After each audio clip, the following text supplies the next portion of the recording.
past few months at this church, we've been studying this broken, stained glass of our sanctuary. And as we've done that, we've been thinking on the places of brokenness, where God's light shines most brightly. I'm talking about the broken places in our lives, in our world, and in our religion. But what about the places which are unbroken? Especially, what about the places that we talk about as being broken, which in fact are whole and complete exactly as they are? We hear a lot about broken families, about divorced partners, absentee fathers, estranged children, about grandparents raising their children's children. There are a million ways that we talk about families being broken, while typically and traditionally there's only one way we talk about a family being unbroken. And that's when you've got two heterosexual parents with 2.5 children and everybody is getting along. Amen. Where does that picture of an unbroken family come from? I can tell you one thing, it certainly does not come from the Bible. There are many forms of family in our good book, and I have a hard time finding even one which is functional or unbroken by that standard we have of the nuclear family. Father Abraham had 2 children by 2 women, his wife and his concubine. And his wife was the one who set things up with his concubine in the first place, and then she got her thrown out of the family. There's nothing functional about that family dynamic. King David, revered King David, had dozens of wives and concubines, and several of them were formerly the wives of men that he killed. He went to war against his eldest son Absalom and had him killed. David's son Solomon, who would be heir to his throne, was the product of sexual assault. Solomon went on to have more than 1,000 concubines. Nothing traditional about these family systems. Ruth and Naomi were 2 women who were not romantically involved with each other and yet made a covenant to be family with each other. David and Jonathan were 2 men who made a similar covenant to be family with each other. The prophet Hosea was an abuser. He abused his wife and his children, and he wrote a book of the Bible about it. Jacob betrayed his father Isaac and robbed his brother Esau. A lot of families with a lot of problems, and not one of them is unbroken by the standard of the nuclear family. This idea of the nuclear family is actually a fairly recent invention.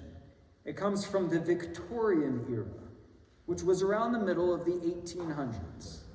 It was a time when the British Empire was ascendant and was spreading its values across the globe, spreading its highly British cultural norms across this earth. And in much of the world, British culture became synonymous with ideas like respectable and civilized. And for the British of the Victorian era, nothing was more sacrosanct and essential than the conformity of the nuclear family. This is where the idea started that the family is the basic unit of society. This idea persists today, especially in conservative parts of American society. You hear politicians talking all the time about the breakdown of the family, like it's the sign that our whole society is crumbling. Family values is supposed to mean something coded to some people. The Victorian ideal of the nuclear family arose during the industrial era. Get some context of the times.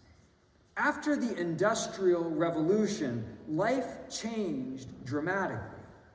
Most men became absent from the home as they worked long and grueling factory jobs.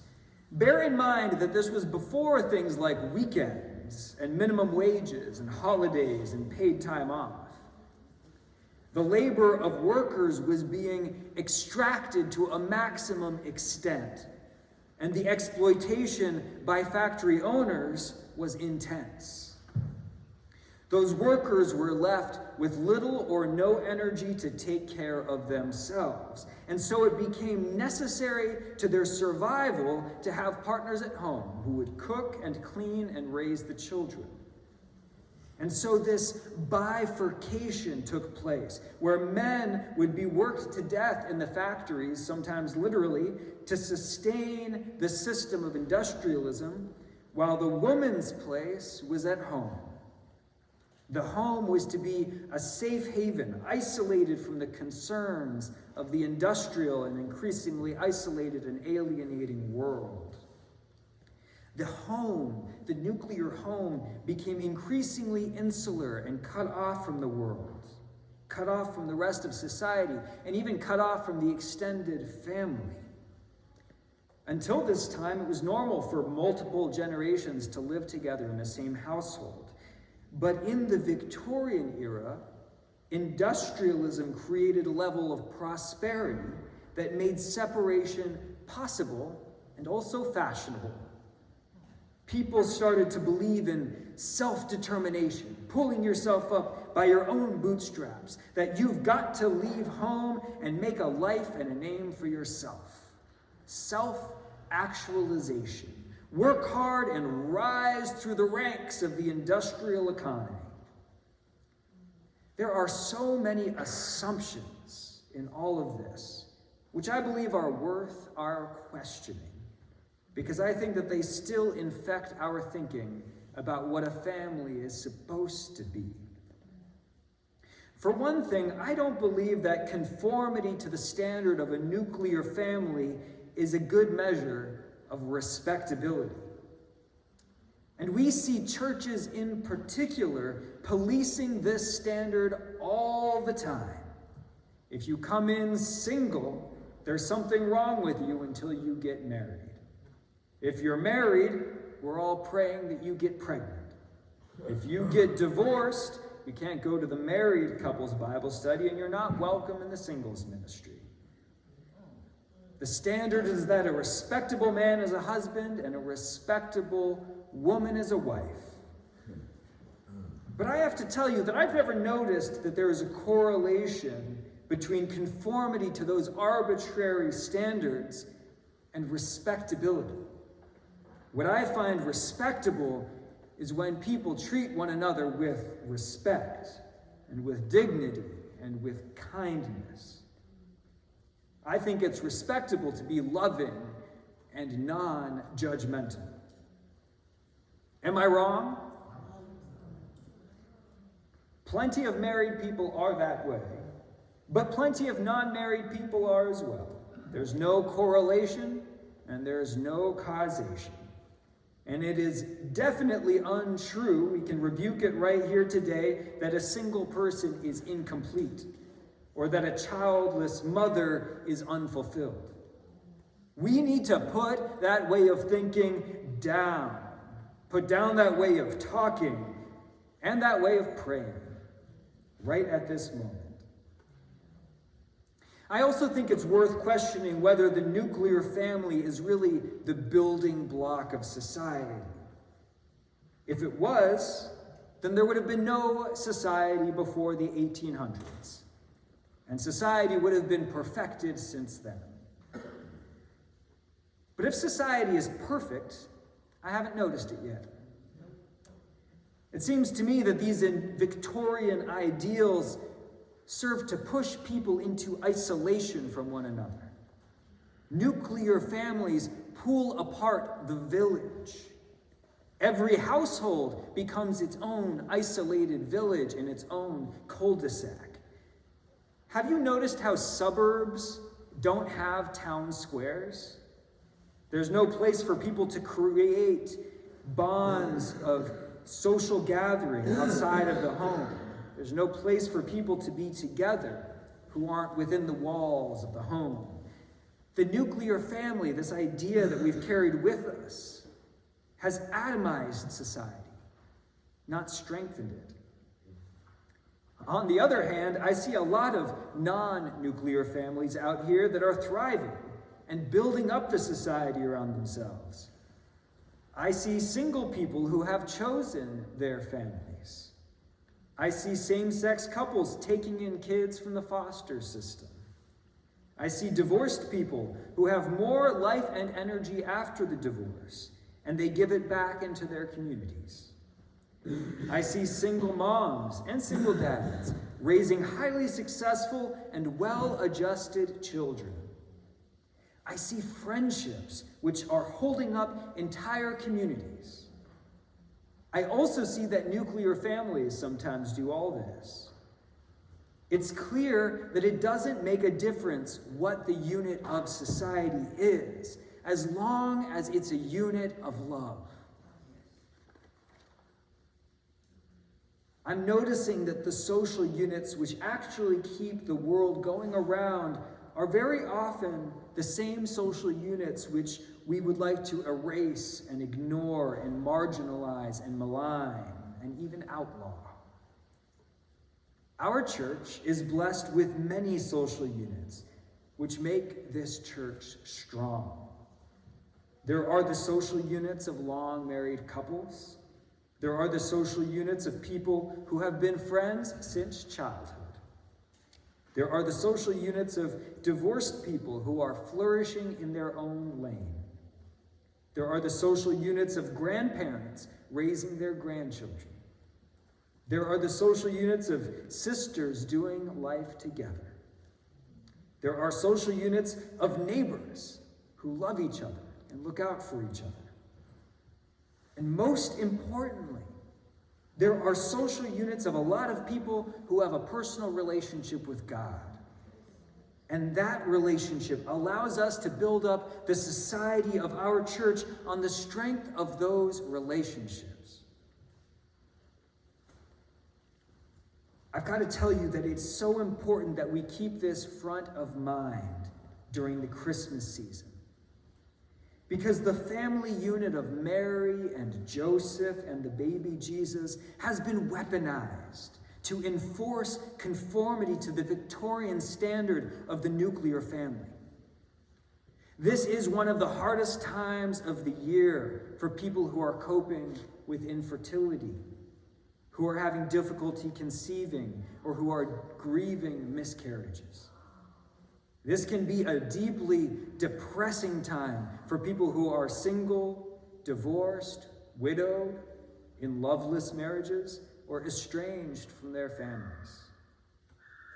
Christmas is painful for a lot of people who see themselves in one way or another as being from broken families. And yet the family at the center of this Christmas story is not a Victorian family. It is not by any stretch of the imagination. Mary got pregnant outside of wedlock. Her fiancé Joseph knew that it wasn't his, and he considered leaving her, but he stayed to raise a child which was not his own. This is not a picture of a nuclear family. This is not a family which any so-called respectable church would lift up and celebrate. In fact, this is the kind of family that respectable folk look at with side eyes and gossip. And they talk about broken homes. That's the family of Jesus. And there's nothing wrong with it, except for everything that we invent to be wrong with it. I think it's such a beautiful thing that when our church was shot up with bullets that sprayed through the stained glass, almost every panel on this side of the sanctuary, one of the only panels to remain unbroken was this portrait of Jesus and his family. Mary, Joseph, and Jesus. The imperfect, non-nuclear, and yet unbroken family at the center of our Christian religion. A social unit which was made special not by its conformity, but because of its uniqueness. Because the bonds of love and trust which held it together were forged by circumstances which were entirely unique. Which is true for you too. Every relationship is unique. And every relationship of love, whether it is between friends or neighbors or lovers or colleagues or siblings or spouses or partners, every relationship can be the building block of a beloved community. But don't miss that when we look closely at this stained glass, you'll notice it's not broken, but it is cracking. There are thin spider webs of pressure cracks which are visible around the family. You can see them on your bulletin too. These spider webs, pressure cracks, caused perhaps by voices of people outside the family, telling Joseph he is weak and pathetic for staying with Mary and raising her son. Voices of people telling Mary that she's a such and such and a liar. Voices of people who would tell Jesus that he came from a broken home, that he's illegitimate, and that isn't it a shame that he didn't have the opportunity of kids who grew up in stable homes. But we know better. We know that God created this world with more variety than we have ever captured in our categories and standards and normativities. And God is still creating our lives, our relationships, our communities, and our society in real time. God is creating them good. So this Christmas, may you celebrate all in you and in our world and in your relationships, which is unbroken, no matter what people say. Amen. Amen. Let's sit down on the steps this morning. I'm going to sit a little further away because I'm getting sick. And I don't want you to get sick. Good morning. Good morning. Now, the way we usually start this segment is to ask everybody to introduce themselves, and we all respond with good morning and then their name. Who'd like to go first this morning? Yes. My name is Zora. Good morning, Zora. Are you Pastor Fred? My name is Malcolm. Good morning, Malcolm. Elizabeth. Good morning, Elizabeth. Emmanuel. Good morning, Emmanuel. My name is Beyonce. Good morning, Beyonce. My name is Brandy. Good morning, Brandy. My name is David. Good morning, David. Thank you very much. I'm so glad to be with you all this morning. Thank you for joining us and helping lead in this part of the service. Your role is important today because all of you have a sibling here on these steps. That's a funny coincidence. Today, the topic of our service is family. Family. Yeah. And family, raise your hand if you know what family is. Yeah, I thought so. Family is one of those things that's sort of easy to understand because we grow up with the family most of the time, right? You have family around you, but let's try defining it anyway. What is family to you? What is family? Like people be around you and they're always going to be with you. People who are around you and always going to be with you. I love that, Elizabeth. Thank you. Part of what I love about that is it really expands the definition of family, right? Because it might be your parents, it might be your brother, it might be friends, it might be neighbors. Anyone who's with you and will always be with you. Yeah, thank you. Zora? Family is like someone or people who are either one blood related or someone who is number two, like someone who feels very like close to you even though you might not be from the same family. That's so good. There are different kinds of family. Blood-related family and people who are really close to us. And chosen family. I love that, Zora. Thank you. Was somebody else going to add anything? Yeah, Brandy and Beyonce. Family is like a close loved one that you can always count on up to. Family to me is someone that you can trust or someone that you can count on and expect them to count on you. Wow, this is so good. Thank you guys very much. You guys are so wise. I don't even need to preach because most of my sermon was right there. Something interesting happens when we talk about family. Sometimes people have an image in their mind of what a family is supposed to look like, right? If you opened up like a coloring book or watched an old movie and there was an image of a family, just like a stereotypical family, what would you expect to see? Like one dad, one mom, and then usually like 2 kids, like a girl and a boy. That's so interesting. It's exactly that. I think if you like hold the room, what would you expect to see in a coloring book of a family? It would be a mom, a dad, and 2 kids or 2.5 kids, maybe a dog, right? Yeah. Whatever it happens to be. Do you think that's the only way a family can look? I don't think so either. What are other ways that a family can look like? Yeah, Brandy? In some families, there's only one parent, and then like either 1, 2, maybe even 3 kids. It could be a mother with kids or a father with kids. Like it could vary, and it could also be like some families they live with their aunts, their cousins, or even their grandparents. Yeah. So much beautiful variety there. And are those kinds of family any less a family than the kind in the coloring book? No. I know some people who think of themselves. I know my nanny. She thinks of herself as a family as her and her dog. Oh wow, her and her Like dog. it doesn't even have to be other humans around. It's her and her dog would be. Wow, that's so good. Thank you, Zora. Anybody else? Have you ever seen a family that was unique? Oh Yeah? yeah. I've seen a family with 2 moms instead of 1 mom and 1 dad. Yeah. And I know a family with instead of like 2 moms and then 2 kids. Yeah. That's so good. Thank you. Amen. Thank you, Zora, and thank you, everybody. What I hope this opens our eyes to is like there are so many unique ways of being a family.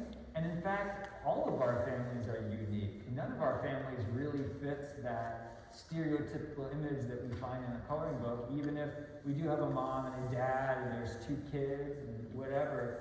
Every single family is unique. I wonder if you can share something, this is maybe tough, but think about it, something that's unique about your family.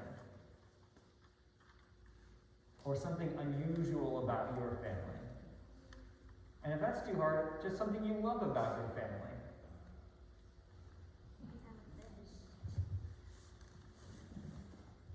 We have a fish. You have a fish. Is your fish part of the family?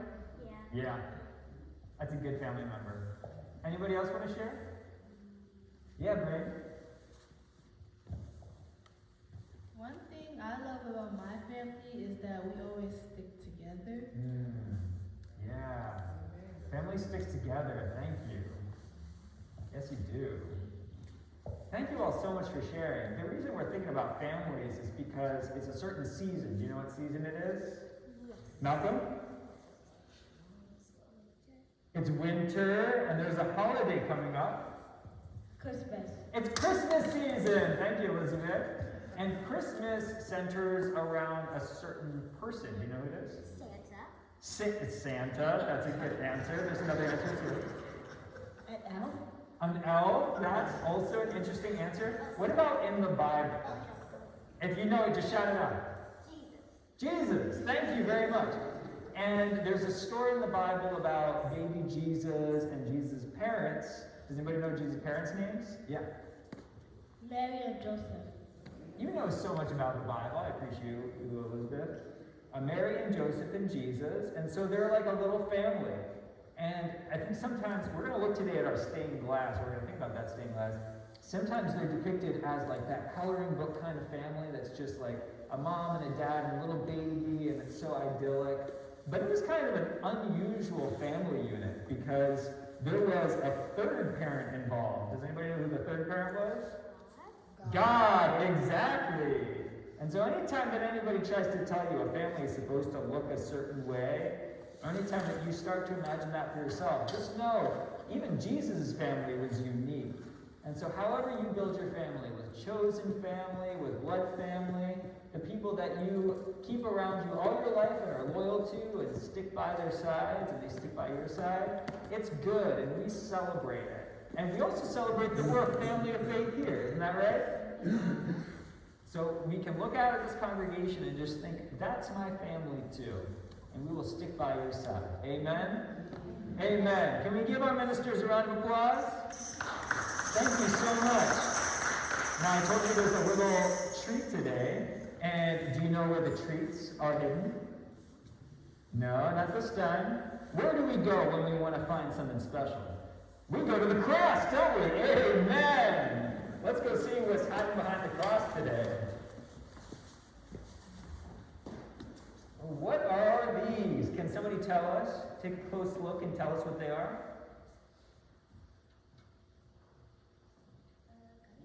They're gummies, and they're shaped like Lego blocks. And so you can put them together and play with your food a little bit, just like we put our families together in unique ways. So go ahead and take one with you. Feel free to eat it during the service. Thank you. Can we give our ministers some more thanks as they turn to their seats? Amen.